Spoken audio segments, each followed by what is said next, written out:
전도서는 좋은 삶, 굿 라이프가 무엇인가 라는 질문을 진지하게 한다 했습니다. 좋은 삶이 뭐죠? 그게 행복 말하는 거 아니에요. 이게 크게 틀리지는 않는데 조금 다릅니다. 처음부터 시작해서 3장 15절까지는 행복, 특별히 개인적인 행복, 어떻게 해야 행복한가, 무엇이 행복하지 못한가 하는 질문을 했는데 3장 16절부터는 조금 다른 질문을 합니다. 16절, 17절 함께 읽을게요. 또 내가 해 아래에서 보건대 재판하는 곳 거기에도 악이 있고 정의를 행하는 곳 거기에도 악이 있도다. 내가 내 마음속으로 이르기를 의인과 악인을 하나님이 심판하시리니 이는 모든 소망하는 일과 모든 행사에 때가 있음이라 하였으며. 아멘. 예, 정의의 문제, 악의 문제를 말하죠. 지금까지 읽으면서 전도서가 포스트 모던의 상대주의 혹은 현대의 개인주의와 상당히 어울린다 했는데 이제는 조금 다른 이야기가 나옵니다. 개인의 행복뿐 아니라 사회의 부정의를 날카롭게 지적하고 이제부터는 이것이다, 이렇게 살아야 한다라고 분명하게 주장하기도 합니다. 20세기에서 21세기로 넘어오면서 세상이 많이 바뀌었습니다. 특별히 한국이 많이 바뀌었습니다. 21세기는 개인의 행복이 최우선의 가치가 되는 시대입니다. 내가 소중하다. 이게 꼭 나쁜 변화만은 아닙니다. 여러분, 이 집단의 개인이 눌리는, 그래서 개인의 자유와 개성이 많이 억압되어 있은 면이 있죠. 옛날에는요, 최고의 남자 그러면 KS 마크라 그랬습니다. KS가 뭐예요? 코리안 스탠다드. 딱 표준이다. 요즘은요, 표준은 재미없습니다. 다양한 사람들이 개성을 발휘해야, 그렇죠? 그래서 독특하게 생각하고 그렇게 표현하는 사람들이 나라를 살리고 경제도 일으킨다라고 하는 사회가 되었습니다. 우리가 돌봄 사역하면서 자기 돌봄을 1번으로 포함해야 된다는 그 말입니다. 동시에 사회 정의도 성경은 외면하지 않습니다. 4장 1절에도 이런 말 나옵니다. 함께 읽습니다. 내가 다시 해 아래에서 행하는 모든 학대를 살펴보았도다. 보라, 학대받는 자들의 눈물이로다. 그들에게 위로자가 없도다. 그들을 학대하는 자들의 손에는 권세가 있으나 그들에게는 위로자가 없도다. 학대하는 자들의 손에는 권세가 있으나. 여러분, 이 말은 이 전도서 해석에 아주 심각한 문제를 제기합니다. 왜냐하면요, 솔로몬이 권력자잖아요. 그죠? 만약에 이 전도서 전체를 솔로몬이 썼다면 참 이상합니다. 자기가 재판장이고 자기가 권력자인데 마치 남 이야기 하듯이 하잖아요. 그래서 많은 학자들이 전도서의 앞부분은 솔로몬이 썼거나 솔로몬이 남긴 말에서 가져왔을 수 있지만 전부는 아니다. 대체적인 견해입니다. 솔로몬은요, 왕이 되면서부터 듣는 마음, 최고 재판장으로서 판결을 잘할 수 있게 해주십시오. 기도 제목 1번인 사람. 그래서 이 나라에 억울한 사람이 없도록 해주십시오 하는 사람이었습니다. 그래서 만약에 이 대목에까지 솔로몬의 목소리가 남아있다면 심각한 결론이죠. 내가 해봤는데 안 되더라. 세상 가장 지혜로운 사람이 왕이 되었는데도, 재판장이 되었는데도 안 되더라 하는 절망과 좌절입니다. 그런 점에서 정치 철학이 있죠. 여기 메시아니즘, 다윗의 자손이요, 한 어떤 위로자가 와서 정의를 일거에 회복시켜줄 영웅을 기다리는 것, 그거 아니라는 거죠. 헛기대라 하는 겁니다. 이 세상의 고난이 얼마나 깊은지 2절 3절 함께 읽습니다. 그러므로 나는 아직 살아있는 산 자들보다 죽은 지 오랜 죽은 자들을 더 복되다 하였으며 이 둘보다도 아직 출생하지 아니하여 해 아래에서 행하는 악한 일을 보지 못한 자가 더 복되도다 하였노라.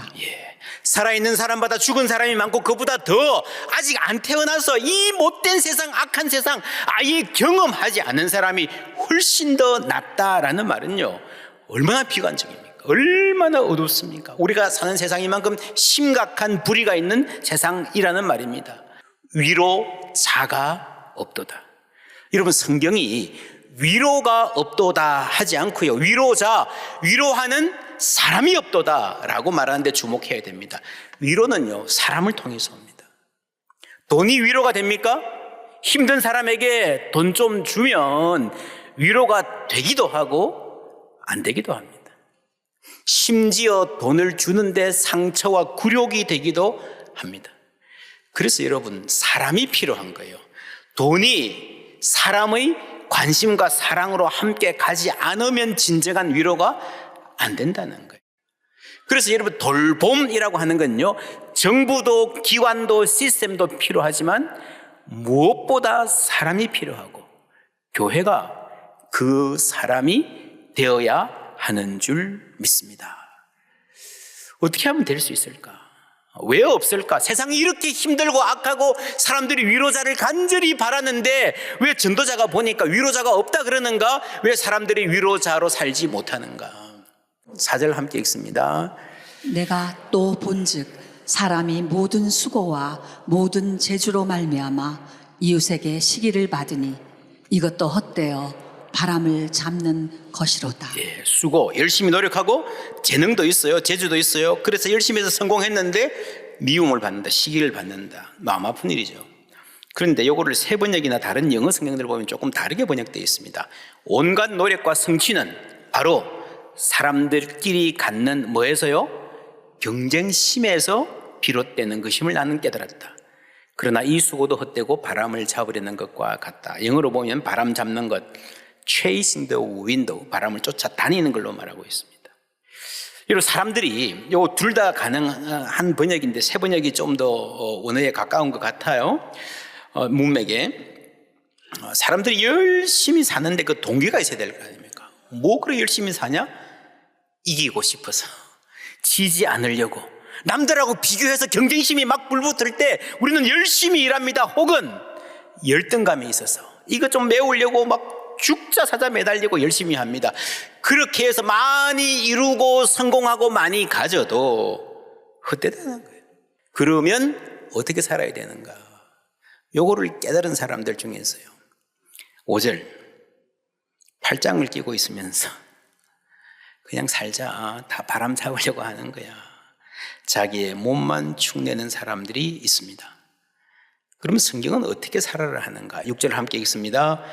두 손에 가득하고 수고하며 바람을 잡는 것보다 한 손에만 가득하고 평온함이 더 나으니라. 너무 많이 가지려고 욕심을 절제하면, 조율할 줄 알면 누가 합니까? 비교의식에서 벗어나서 가진 것으로 만족할 줄 알면 두 손에 가득한 사람보다 좀 적게 가지겠지만 평온함이 있을 것이다. 멋진 삶이죠, 그죠? 이것이 어떤 면에서는 조금 워라벨, 아십니까? 워라벨, 일과 삶의 균형하고 비슷한 면이 있습니다. 그림 보여주시면 한쪽에 비교와 이게 경쟁의식으로 인한 열심이 있습니다. 한쪽에는 뭐예요? 게으름이 있습니다. 이것도 아니고 저것도 아니고 뭐예요? 그 중간 지점에 워라벨이 있다 할 수 있습니다. 그런 점에서 이게 나름의 좋은 대안인 것 같아요. 그러나 이 워라벨이라고 하는 이데올로기에도 문제가 있기는 합니다. 첫째로 우리가 울림과 어울림 시간에 여러 번 말씀드립니다. 우리가 워라벨이라면 워크, 일이 여기 있고 라이프가 여기 있고 균형을 잡는다, 이런 식으로 보는데 내 일도 내 삶의 한 부분이죠. 일을 딱 떼어놓고 일은 여기 삶은 여기, 이거 말이 안 되는 거예요. 일 자체가 노는 것만 내 삶이 아니라, 쉬는 것만 내 삶이 아니라, 여러분 일도 내 삶의 소중한 부분이라는 거 알아야 됩니다. 그래서 일도 행복해야 인간이 행복한 거예요. 둘째, 만물의 때가 있습니다. 심을 때가 있고 거둘 때가 있다. 지난주에 그랬잖아요. 물론 쉬어야 될 때 있지만, 속도를 늦춰야 될 때가 있지만 속도 내야 될 때도 있는 거예요. 집중해서 지금 이 곡에 힘들지만 넘자 해야 될 때도 있는 거예요. 시편에 보면 눈물을 흘리며 씨를 뿌리는 자는 기쁨으로 거두리로다.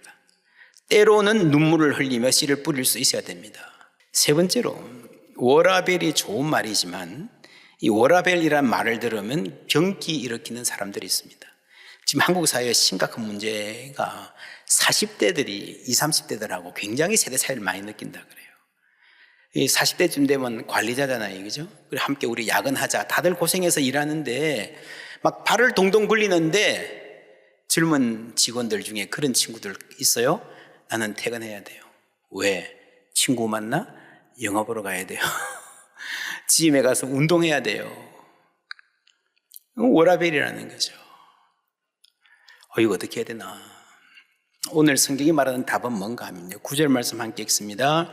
두 사람이 한 사람보다 나음은 그들이 수고함으로 좋은 상을 얻을 것입니다.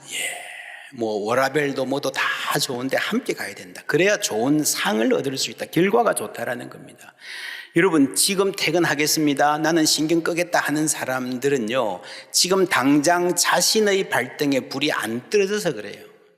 10절 보면 그런 말 나옵니다. 혹시 그들이 넘어지면 하나가 그 동물을 붙들어 일으키려니와 홀로 있어 넘어지고 붙들어 일으킬 자가 없는 자에게는 화가 있으리라. 대단히 현실적인 권면이죠. 네 네가 알아서 해, 나는 몰라. 매몰차게 그들했는데 내일에는 내가 다급해지는 거예요. 여러분, 나는 안 넘어질 줄 아십니까? 시편 39편에 보면 주께서 나의 날을 한 뼘 길이만큼 되게 하시매 나의 일생에는 이 일생이 주 앞에는 없는 것 같사오니 사람이 그가 든든히 서 있는 때에도, 든든히 서 있다고 착각한 때에도 진실로 모두가 허사다. 얼마나 허약한지를 알아야 된다는 거죠. 허무한 인생, 위험한 세상을 우리가 살아가고 있습니다. 우리는 모든 사람은 언제든지 넘어질 때가 있고요, 손잡아 줄 사람이 필요합니다. 허무한 인생, 차가운 세상, 우리가 어떤 태도로 살아가야 할 것인가? 11절 12절 함께 읽습니다. 또 두 사람이 함께 누우면 따뜻하거니와 한 사람이면 어찌 따뜻하랴. 한 사람이면 패하겠거니와 두 사람이면 맞설 수 있나니 세 겹줄은 쉽게 끊어지지 아니하느니라. 여러분, 언제든지 우리는 넘어질 수 있고요, 언제든지 추위에 노출될 수가 있습니다. 지금 부요합니까? 아쉬운 때가 올 겁니다. 지금 인기 많습니까? 나를 찾는 사람들이 너무 많고요, 조금만 있어 보세요, 심심하고 외로울 때가 올 거예요. 그래서 여러분, 함께 살아가는 사람들, 워라벨이 소중한 가치지만 이것도 양보해야 될 때가 있는 거예요. 게으름에 대한 경고가 잠언에는 많이 나옵니다. 전도서는 좀 드물게 나와요. 그러나 분명히 나오죠. 그 전도서가 게으름을 경고할 때는 공동체, 함께 살아가는 삶이란 맥락에서 경고합니다. 내가 게으른 만큼 내 가족이, 직장 동료가 고생한다. 맞죠? 내가 부지런한 만큼 이웃에게, 내 가족에게 유익이 된다. 맞죠? 여러분, 부지런하다 영어로 diligent라 그러는데 이 라틴어의 딜리고에서 왔습니다. 딜리고가 뭔가 하면요, 사랑한단 말이에요. 소중히 여기고 아낀다. value highly 한단 말이에요. 여러분, 사랑하면 부지런해집니다. 좋은 삶이 뭡니까? 예수님 말씀하셨어요? 두 가지. 하나님 사랑, 이웃 사랑. 그렇죠? 게으르다는 것은요, 사랑하지 않는다는 겁니다. 예수님의 가장 큰 계명이 사랑이잖아요. 그럼 사랑하면 부지런해질 수밖에 없습니다. 자기 돌봄도 놀자는 말이 아니고 궁극적으로는 부지런해야 돌볼 수 있는 거예요. 저 사람은 사랑하지 않는데도, 자기밖에 모르는데도 지독하게 부지런한데요, 열심히 돈 버는데요, 그런 경우 있지 않나요? 질문할 수 있습니다. 성경이 말합니다. 8절 세 번역으로 함께 읽습니다. 한 남자가 있다. 자식도 형제도 없이 혼자 산다. 그러나 그는 쉬지도 않고 일만 하며 산다. 그렇게 해서 모은 재산도 그의 눈에는 차지 않는다. 그러면서도 그는 가끔 어찌하여 나는 즐기지도 못하고 사는가? 도대체 내가 누구 때문에 이 수고를 하는가? 하고 말하니 그의 수고도 헛되고 부질없는 일이다. 상당히 설득력이 있죠. 여러분, 사랑하지 않는데, 사랑할 사람이 없는데 부지런해서 열심히 일한다면요, 더 큰 문제라는 거예요. 모든 사람이 움직이려면 모티베이션, 동기가 있어야 됩니다. 어떤 사람은 시기와 질투로, 경쟁의식과 열등감으로 열심히 하고, 아니면 사랑으로 열심히 합니다. 둘 중에 하나예요. 두 사람이 한 사람보다 나으면 그들이 수고함으로 뭘 얻는다고요? 좋은 상, good reward, lat, 몫을 얻는다라는 말이거든요. 여러분, 좋은 상 그러면 우리 기독교인들은 대부분 미래적인 걸 생각합니다. 하늘나라 산 것, 물론 그것도 있지만, 여러분, 전도서는 그렇지 않습니다. 전도서의 시각은요, 대체로 현세에 머물러 있습니다. 영생이 있지만, 사람에게 영혼을 사모하는 마음 주셨지만, 우리가 잘 모르고, 일단 오늘에 집중해보자라는 거죠. 이 땅에서. 그래서 여러분, 좋은 상이라고 하는 것은요, 현세적 몫을 말하는 겁니다. 나의 몫을 받는다는 말은 매일매일의 삶이 풍성한 거예요. 부지런하게 사는데 경쟁의식 때문에 사는 것이 아니라 사랑 때문에 부지런하면 일에 열매가 있을 뿐 아니라 성과가 있을 뿐 아니라 거기에 따른 기쁨도 있고 보람도 있고 성장도 있을 줄 믿습니다. 그래서 그게 좋은 상인 거예요. 여호와 하나님이 이르시되 사람이 혼자 사는 것이 뭐라고요? 좋지 아니하니 그랬죠. 이 토브, 좋지 아니하니. 그래서 여러분이 좋은 삶을 회복시키는 게 뭐예요? 함께 사는 삶이죠.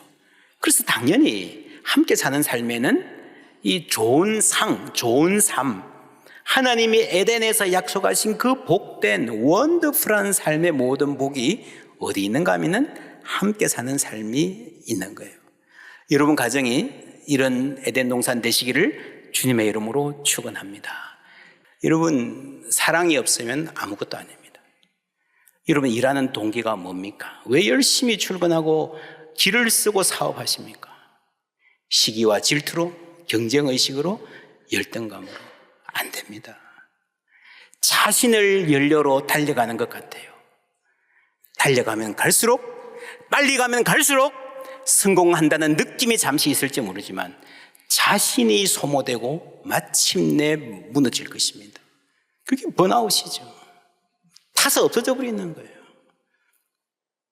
쉼이 문제가 아닙니다. 일하는 동기가 문제입니다. 에베소서 4장 28절 함께 읽습니다. 도둑질하는 자는 다시 도둑질하지 말고 돌이켜 가난한 자에게 구제할 수 있도록 자기 손으로 수고하여 선한 일을 하라.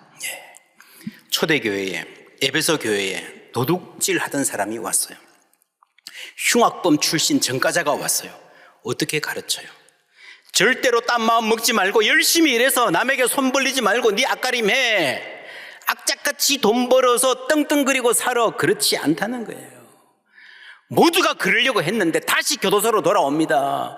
결심하고 또 결심해도 무너집니다. 성경의 해결책은 뭔가 하면요, 열심히 일해서 가난한 자에게 구제할 수 있도록 너의 손으로 선한 일을 하라. 할렐루야. 그게 해결책이고 그게 치유책입니다. 도둑질하는 삶에서 여러분, 남 해 안 끼치는 삶으로 이 중간에 있어서 절대로 안 밀릴 거야 그래도요, 세상이 그냥 놔두지 않습니다. 밀리게 되어 있습니다. 밀어서 이쪽으로 가게 되어 있습니다. 성큼 앞으로 나가는 거예요. 도둑질 안 하는 삶이 아니라 선한 일을 해서 남을 돕는 삶으로 나가야 이 동네에서 놀 수 있는 거예요. 이 동네에서. 그게 여러분 일하는 동기잖아요. 다시 나쁜 짓 하지 마. 그걸로 절대 안 됩니다. 작은 것이라도 나누며 남을 돕고 살겠다는 마음이 있어야 되는 줄 믿습니다. 그러면 반드시 하나님께서 기쁨과 보람을 주시는 거예요. 그래서 계속해서 선한 일에서 자라갈 수 있는 거예요. 그럴 때에 나도 내 인생도 의미 있는 인생이야. 나도 존귀한 사람이야. 나는 사랑받기 위해 태어난 사람이야. 할렐루야. 그런 마음 확신 주실 줄 믿습니다. 그 사랑으로 더 사랑하는 거예요. 부모들은 자녀들이 공부 열심히 하기를 바랍니다. 그리고 결국 공부는요, 방법이 아니라 동기예요. 동기부여 아닙니까? 그죠? 여러분, 어떻게 자녀들에게 공부하라 그럽니까? 남을 이겨야지. 뒤처지지 말아야지. 저 집에는 저렇게 열심히 한대. 얼마 성적 받았대. 비교해서 자극해서 달려가게. 잠시는 만들 수 있을지 모르지만 여러분, 그게 답이 아니라는 걸 알고 있잖아요. 심지어 많은 부모들이 아이의 열등감을 자극해가면서까지 성적을 얻으려 합니다. 그거 아니잖아요. 하나님 주시는 사랑이 충만하기를 축복합니다. 사랑하면 부지런해집니다. 하나님의 사랑을 알면 내 인생도 소중히 여기게 되어 있어요. 그래서 우리가 자녀들 공부시킬 때 해야 될 말이 배워서 남 주냐가 아니라 배워서 남 주자. 그럴 때에 정말 지속 가능한 동기부여가 되는 거예요. 긍정심리학에서 행복의 요소를 많이 5개를 이렇게 꼽았는데 3개가 이겁니다. 첫 번째 몰입이에요. 시간 가는 줄 모르고 빠져드는 활동. 여러분, 일하는 건 지겹고 노는 건 재밌다 그렇지 않아요. 일을 하더라도요, 공부를 하더라도요, 내가 빠져들면 재밌는 행복한 거예요. 두 번째 타인과의 유대감. 세 번째 미닝입니다.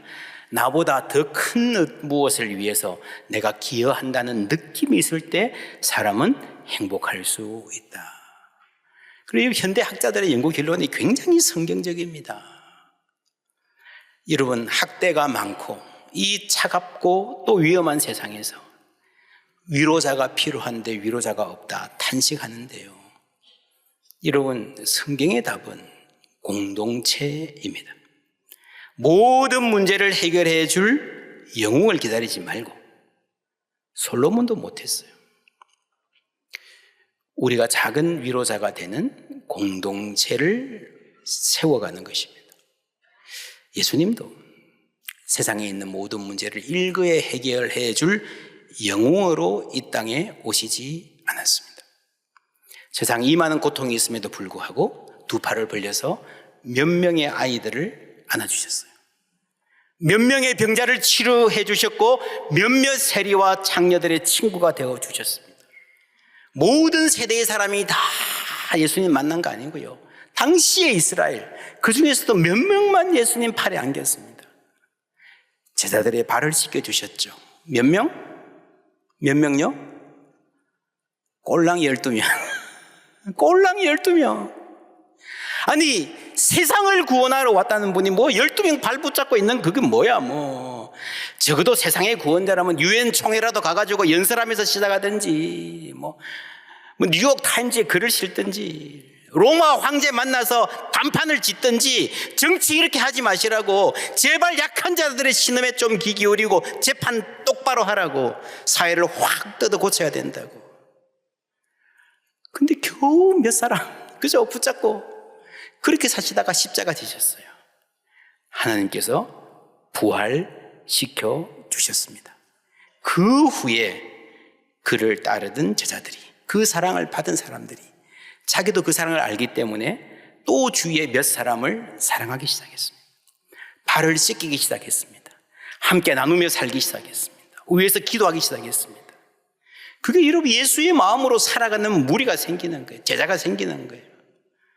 놀랍게도 점점 많은 사람들이 이들에게 관심을 가지고 따르기 시작했습니다. 나도 그렇게 살고 싶어요. 왜요? 그것이 복된 삶인 줄, 좋은 삶인 줄 체험했기 때문인 줄 믿습니다. 마침내 얼마 못 가서 그 로마 황제도 예수 앞에 무릎을 꿇고 우리도 예수처럼 살고 싶습니다 고백하는 날이 왔습니다. 여러분, 우리 모두 하나님의 사랑, 십자가의 그 큰 사랑, 나를 위해 목숨을 주신 그 사랑 받은 사람인 줄 믿습니다. 그 사랑 받은 사람답게 나도 주위에 한 사람, 두 사람, 세 사람 사랑하고요, 이 차가운 세상에서 누군가에게 따뜻한 사람으로 살아가게 되시기를 주님의 이름으로 축원합니다. 주님이 우리 통해서 이 세상에 하실 일 기대하며 함께 사랑하는 우리 모두 되기를 예수님 이름으로 소망합니다.